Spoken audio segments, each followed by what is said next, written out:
Ibrani pasal 9 hari Kamis tanggal 2 Juli 2026. Tempat kudus di bumi dan di surga.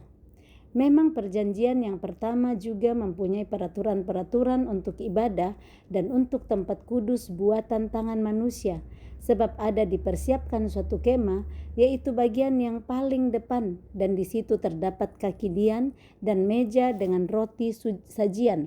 Bagian ini disebut tempat yang kudus. Di belakang tirai yang kedua terdapat suatu kemah lagi yang disebut tempat yang maha kudus. Di situ terdapat mezbah pembakaran ukupan dari emas dan tabut perjanjian yang seluruhnya disalut dengan emas. Di dalam tabut perjanjian itu terdapat buli-buli emas berisi manna, tongkat Harun yang pernah bertunas, dan loh-loh batu yang bertuliskan perjanjian, dan di atasnya kedua kerup kemuliaan yang menaungi tutup pendamaian. Tetapi hal ini tidak dapat kita bicarakan sekarang secara terperinci.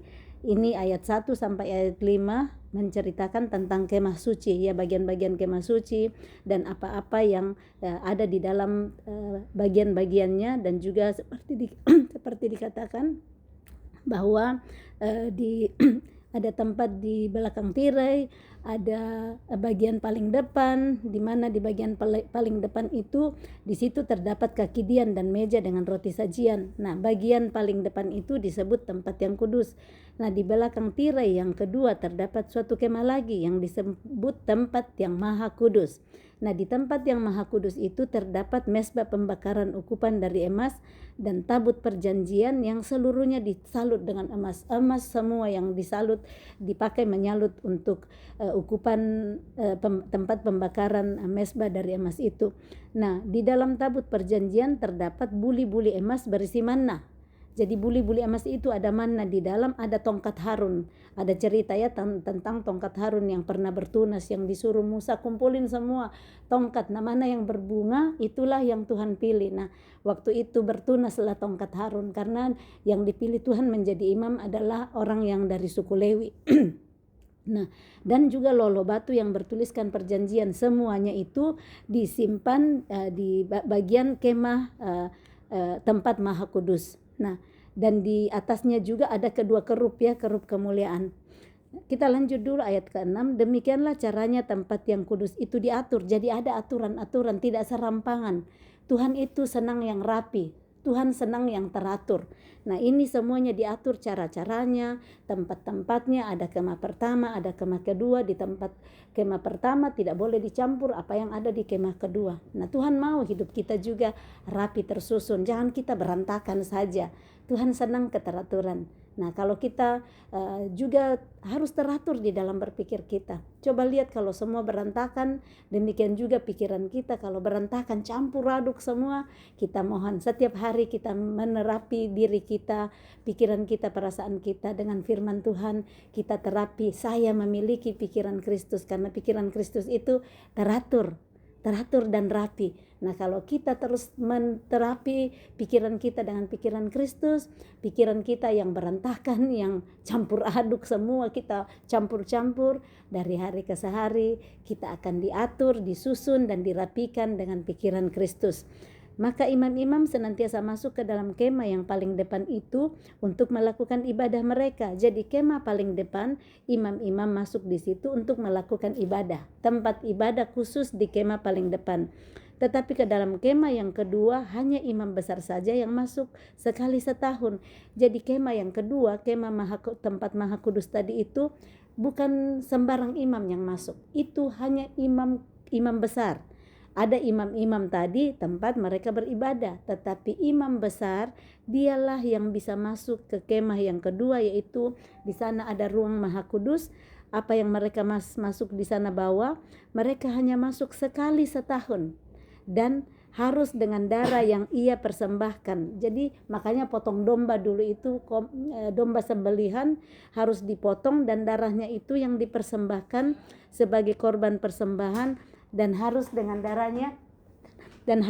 darah sekali ia persembahkan karena dirinya sendiri dan karena pelanggaran-pelanggaran yang dibuat oleh umatnya dengan tidak sadar. Jadi ini dipersembahkan karena dirinya sendiri dan untuk orang-orang lain juga, jadi pelanggarannya sendiri dan untuk umat lainnya yang melakukan pelanggaran. Jadi itulah fungsi imam besar dulu, sekali setahun masuk di dalam ruang Maha Kudus, mempersembahkan korban dengan darah itu. Dia persembahkan mohon ampun untuk pelanggaran-pelanggarannya sendiri dan dosa-dosanya sendiri, dan oleh pelanggaran yang dibuat oleh umat yang tidak sadar dilakukan maupun yang sadar. Nah, kita tahu bahwa imam besar kita, imam besar selama-lamanya yang kita sudah baca sebelumnya, yaitu Tuhan Yesus, dia cuma satu kali mempersembahkan korban, yaitu dirinya sendiri. Tapi bukan karena dia berdosa, dia imam besar mempersembahkan dirinya karena dia mengasihi seluruh umat manusia, dan dia tidak setiap tahun, sekali setahun seperti imam besar, dan dia juga tidak persembahkan untuk dirinya karena dia tidak berdosa. Imam besar yaitu Yesus Kristus, dia manusia tetapi dia tidak berdosa. Ayat 8, dengan ini Roh Kudus menyatakan bahwa jalan ke tempat yang kudus itu belum terbuka selama kemah yang pertama itu masih ada. Ini adalah kiasan masa sekarang. Sesuai dengan itu dipersembahkan korban dan persembahan yang tidak dapat menyempurnakan mereka yang mempersembahkannya menurut hati nurani mereka. Karena semuanya itu di samping makanan minuman dan pelbagai makanan pembasuhan hanyalah peraturan-peraturan untuk hidup insani yang hanya berlaku sampai tibanya waktu pembaharuan. Kita lanjut ke perikop yang kedua. Kristus adalah pengantara dari perjanjian yang baru. Ayat 11. Tetapi Kristus telah datang sebagai imam besar untuk hal-hal yang baik yang akan datang. Jadi tadi imam besar yang manusia, yang masih berdosa, yang masih melakukan pelanggaran, tetapi sesudah itu Kristus yang datang. Dia datang sebagai imam besar yang tidak berdosa, yang mempersembahkan dirinya sendiri, mencurahkan darahnya sendiri. Dia dicurahkan darahnya untuk menebus dosa kita, tetapi dia sendiri tidak berdosa. Ia telah melintasi kemah yang lebih besar dan yang lebih sempurna, yang bukan dibuat oleh tangan manusia. Artinya yang tidak termasuk ciptaan ini. Tadi kan ada kemah nomor 1, kemah nomor 2, dan dikatakan bahwa di ayat yang ke-8-nya, dengan ini Roh Kudus menyatakan bahwa jalan ke tempat yang kudus itu belum terbuka selama kemah yang pertama itu masih ada. Jadi ada kemah pertama, ada kemah kedua, harus dilewatin dulu kemah 1 baru masuk kemah 2. Nah, kalau Tuhan Yesus ini, dia sebagai imam besar, ia melintasi kemah yang lebih besar, yang lebih sempurna, yang bukan buatan tangan manusia, tidak dibuat oleh manusia. Artinya yang tidak termasuk ciptaan ini, dan ia telah masuk satu kali untuk selama-lamanya ke dalam tempat yang kudus, bukan dengan membawa darah korban jantan dan darah anak lembu, tetapi dengan membawa darahnya sendiri. Ini yang saya sudah bagikan tadi. Dia masuk satu kali untuk selama-lamanya, membawa darahnya sendiri, bukan darah anak domba, bukan darah lembu, anak lembu, dan bukan darah domba jantan. Dan dengan itu ia telah mendapat kelepasan yang kekal. Sebab jika darah domba jantan dan darah lembu jantan dan percikan abu lembu muda menguduskan mereka yang najis sehingga mereka disucikan secara lahiriah, betapa lebihnya darah Kristus yang oleh Roh yang kekal telah mempersembahkan dirinya sendiri kepada Allah sebagai persembahan yang tak bercacat, akan menyucikan hati nurani kita dari perbuatan-perbuatan yang sia-sia, supaya kita dapat beribadah kepada Allah yang hidup. Luar biasa, imam besar kita, imam besar agung, imam besar yang selama-lamanya darahnya itu, yaitu Yesus, sudah tercurah melebihi semua darah korban, darah lembu jantan, darah lembu muda yang harus dipercikkan untuk menajiskan setiap dosa umat. Tetapi darah Yesus yang oleh Roh yang kekal, dia persembahkan dirinya sendiri kepada Allah sebagai persembahan yang tidak ada cacatnya. Dia tidak berdosa, tidak bercacat.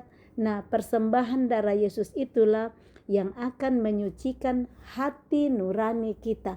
Yang perlu disucikan adalah hati kita terlebih dahulu, karena dari dalam hati timbul segala kehidupan. Nah, kalau hati kita tidak dibersihkan, di sana timbul segala macam dosa, segala macam pikiran-pikiran yang tidak benar. Kenapa dalam Amsal 4 ayat 23 dikatakan, jagalah hatimu dengan segala kewaspadaan, karena di sanalah terpancar kehidupan. Kenapa di Yehezkiel 36 ayat yang ke-26 dikatakan, aku akan memberikan kepadamu hati yang baru. Aku akan memberikan roh yang baru di dalam batinmu. Aku akan menjauhkan dari tubuhmu hati yang keras, dan kuberikan kepadamu hati yang taat, karena hati itu sumber segala kehidupan. Kalau hati kita usang, hati kita sudah lama, sudah tua, cuma hati yang cemburu, hati yang dengki, hati yang sombong, hati yang mau dipuji-puji, hati yang penuh kedengkian, kepahitan. Nah, ini tidak akan membuat kita hidup. Kita tidak akan diampuni dosa-dosa kita kalau kita terus simpan itu kepahitan-kepahitan di hati.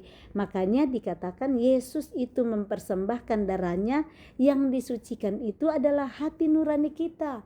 Jadi jangan cuma pikir ya tubuh saya semua akan dibersihkan dengan darah Yesus. Yang paling utama dulu adalah Dia menyucikan hati nurani kita dari perbuatan-perbuatan yang sia-sia. Karena dari hati nurani kita pikir, baru kita melakukan perbuatan yang tidak benar. Dalam hati kita timbul dulu, saya mau bohong nanti, saya mau mencuri nanti. Nah, dari pikiran di hati itu kita lakukan perbuatan yang sia-sia. Nah, Tuhan Yesus mati untuk menyucikan hati nurani kita, supaya perbuatan-perbuatan kita tidak sia-sia lagi. Perbuatan-perbuatan kita adalah perbuatan yang memuliakan Tuhan, supaya kita dapat beribadah kepada Allah yang hidup. Saat hati nurani kita sudah disucikan, kita akan dapat beribadah kepada Allah yang hidup. Kembali, bagaimana itu beribadah? Melakukan kehendak Tuhan setiap hari. Sekecil apapun kehendak Tuhan kita lakukan setiap hari, itulah ibadah. Dan dimulai dengan hati nurani yang disucikan oleh darah Yesus. Jadi kita berserah penuh, Roh Kudus yang akan tuntun kita saat hati nurani kita serahkan, disucikan, dibersihkan, supaya cara kita berpikir, cara kita bertindak yang lama diganti oleh kebenaran-kebenaran Tuhan melalui pembacaan firman Tuhan. Karena hanya firman Tuhan yang menjadi sumber pengetahuan, sumber kebenaran. Kalau kita nggak baca firman Tuhan, apa yang kita mau tahu? Kita dengar dari TikTok, kita nonton di televisi, kita nonton di media, di Facebook, di Instagram. Semua itu akan kita ambil. Tetapi saat kita tahu kebenaran, kebenaran itu akan merdekakan kita. Kita nggak takut lagi apa kata orang. Kalau kita mungkin selama ini jaga image, ya, jaga supaya orang lihat kita baik-baik saja. Orang takut, kita takut orang tahu kekurangan kita. Jadi bagaimana kita nggak akan sembunyi-sembunyikan lagi kekurangan kita. Karena biasanya yang ada orang cuma tampilkan yang baik-baiknya saja, tetapi yang buruk-buruknya disembunyiin jauh-jauh. Nah, kebenaran akan memerdekakan kita, kita kenali kekurangan kita, dan kita mulai memperbaikinya dengan pertolongan dari Roh Kudus. Ayat 15. Karena itu ia adalah pengantara dari suatu perjanjian yang baru, supaya mereka yang telah terpanggil dapat menerima baginya perjanjian, menerima bagian kekal yang dijanjikan, sebab ia telah mati untuk menebus pelanggaran-pelanggaran yang telah dilakukan selama perjanjian yang pertama. Sebab di mana ada wasiat, di situ harus diberitahukan tentang kematian pembuat wasiat itu. Ya, jadi wasiat itu hanya ada saat orang sudah meninggal. Nah, di sini dikatakan bahwa di mana ada wasiat, di situ harus diberitakan tentang kematian pembuat wasiat itu. Karena suatu wasiat barulah sah kalau pembuat wasiat itu telah mati, sebab ia tidak berlaku selama pembuat wasiat itu masih hidup. Jadi orang biasa kan tulis wasiat, nah kalau masih hidup tidak berlaku wasiat itu. Cuma nantinya kalau yang nulis wasiat itu sudah meninggal, barulah wasiat itu berlaku. Itulah sebabnya maka perjanjian yang pertama tidak disahkan tanpa darah, sebab sesudah Musa memberitahukan semua perintah hukum Taurat kepada seluruh umat, ia mengambil darah anak lembu dan darah domba jantan serta air dan bulu merah dan hisop, lalu memerciki kitab itu sendiri dan seluruh umat. Jadi dulu itu Musa pakai diperciki ke seluruh umat untuk menghapus dosa, untuk memberitahukan bahwa dosanya saat itu yang yang diampuni, tetapi harus lakukan tahun berikut, dilakukan lagi tahun berikut, dilakukan lagi. Kalau Tuhan Yesus cuma satu kali untuk selama-lamanya. Ayat 20 sambil berkata, inilah darah perjanjian yang ditetapkan Allah bagi kamu, dan juga kemah dan semua alat untuk ibadah dipercikinya secara demikian dengan darah. Dan hampir segala sesuatu disucikan menurut hukum Taurat dengan darah, dan tanpa penumpahan darah tidak ada pengampunan. Jadi dulu itu dengan penumpahan darah harus diperciki semua. Coba kita pikir kalau hari ini semua umat harus diperciki semua darah ya. Nah ini kita bersyukur karena Tuhan Yesus sudah mati satu kali mencurahkan darahnya, dan darah itulah yang sudah menebus kita semua. Dan tanpa penumpahan darah tidak ada pengampunan. Tanpa penumpahan darah Yesus tidak ada pengampunan dari Bapa. Karena itu mari kita bersyukur. Terima kasih Yesus, Engkau sudah mengasihi kami, Engkau sudah menumpahkan, Engkau sudah rela darahmu ditumpahkan untuk menebus kami supaya kami mendapat pengampunan daripada Bapa. Ayat 23. Jadi segala sesuatu yang melambangkan apa yang ada di surga haruslah ditahirkan secara demikian. Tetapi benda-benda surgawi sendiri oleh persembahan-persembahan yang lebih baik daripada itu. Sebab Kristus bukan masuk ke dalam tempat kudus buatan tangan manusia yang hanya merupakan gambaran saja dari yang sebenarnya, tetapi ke dalam surga sendiri untuk menghadap hadirat Allah guna kepentingan kita. Dan ia bukan masuk untuk berulang-ulang mempersembahkan dirinya sendiri sebagaimana imam besar setiap tahun masuk ke dalam tempat kudus dengan darah yang bukan darahnya sendiri. Sebab jika demikian ia harus berulang-ulang menderita sejak dunia ini dijadikan.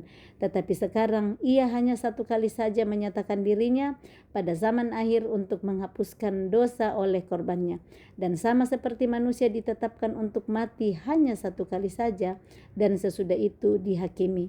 Demikian pula Kristus hanya satu kali saja mengorbankan dirinya untuk menanggung dosa banyak orang. Sesudah itu ia akan menyatakan dirinya sekali lagi tanpa menanggung dosa untuk menganugerahkan keselamatan kepada mereka yang menantikan dia. Jadi yang akan dianugerahkan keselamatan adalah orang-orang yang menantikan dia. Menantikan dia dengan tekun, menantikan dia caranya bagaimana, dengan tetap berdoa, tetap membaca firman Tuhan, merenungkan firman Tuhan, dan apa yang diajarkan oleh Roh Kudus saat membaca firman itu yang dihidupi. Karena 2 Timotius 3 ayat 16 berkata, segala tulisan yang diilhamkan Allah memang bermanfaat untuk mengajar, menyatakan kesalahan, memperbaiki kelakuan, dan menuntun orang hidup dalam kebenaran. Nah saat kita menanti dia, menantikan Yesus, menantikan dia datang kembali, kita baca firman Tuhan mengajarkan kita, firman Tuhan menyatakan kesalahan kita, firman Tuhan menuntun kita memperbaiki kelakuan dan menuntun kita hidup dalam kebenaran. Mari kita taat di sana. Dan saat kita taat, betapa besar kuasanya saat kita mentaati firman-Nya. Nah, saat kita tahu tadi Tuhan akan membersihkan hati kita. Nah, cara hati dibersihkan ya kita dengar firman. Firman itu adalah air yang murni, air jernih yang dicurahkan mencuci hati kita. Kalau hati kita masih kotor, hati kita berdebu, hati kita berulat, hati kita karatan. Nah saat dicuci dengan firman saja satu-satunya yang bisa membersihkan kita. Yesaya 36 ayat 25 mengatakan bahwa aku akan mencurahkan air jernih untuk mentahirkan engkau dari segala kenajisanmu dan dari semua berhala-berhalamu aku akan mentahirkan engkau. Nah jadi ini Tuhan mencurahkan air jernih kepada kita semua supaya hati kita semakin dijernihkan, semakin dibersihkan, ditahirkan, dimurnikan.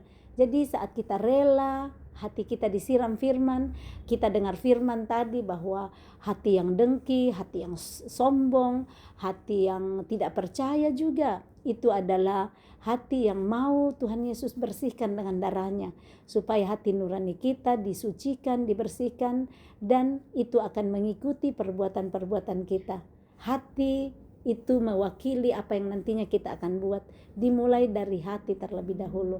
Nah mari kita hari ini serahkan hati kita yang lama, dan Tuhan berkata aku akan memberikan kepadamu hati yang baru. Kalau selama ini hati kita keras, tidak mau dengar-dengaran. Firman Tuhan berkata, jika hari ini engkau dengar suaranya, jangan kau keraskan hatimu. Kita keraskan terus hati. Tuhan sudah bilang ampuni, kita tidak mau ampuni. Tuhan sudah bilang jangan bohong, kita lanjut bohong. Tuhan sudah bilang jangan munafik, lanjut saja munafik. Nah, itu yang Tuhan mau ajarkan kita, supaya hari ini jika kita mendengarkan suaranya, jangan kita keraskan hati kita, supaya dalam penantian kepada Dia yang akan datang menganugerahkan keselamatan kepada kita, kita setia menanti Dia, kita dengan tekun dan taat kepada setiap perintahnya, maka janji-janjinya untuk datang menganugerahkan keselamatan kepada kita akan kita hidupi satu kali nanti. Kita sudah diselamatkan hari ini dengan mempercayai Dia, dan kita akan bersama-sama Dia di dalam kekekalan. Amin. Salam kasih. Tuhan Yesus memberkati. Shalom.